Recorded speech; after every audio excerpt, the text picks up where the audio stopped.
Sino daw po magaling sa inyo? Si Soriano o ikaw? Maganda naman yung tanong mo yan eh.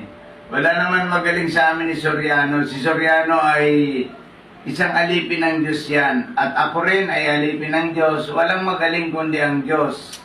Tingnan mo dito sa Mateo. Tingnan natin sa Mateo chapter 10 verse 19 to 20. Tingnan natin kung sino talaga ang magaling.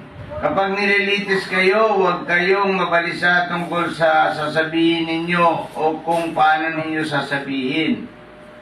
Pagdating ng oras, ito'y ipagkakalob sa inyo, sapagkat hindi kayo ang magsasalita, kundi ang Espiritu ng inyong Ama ang magsasalita sa pamamagitan ninyo.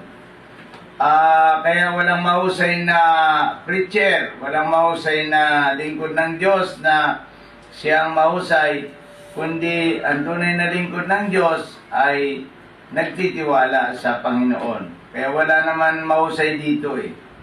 Kung inaamin nilang mahusay sila, pero ako hindi ko inaamin na mahusay ako.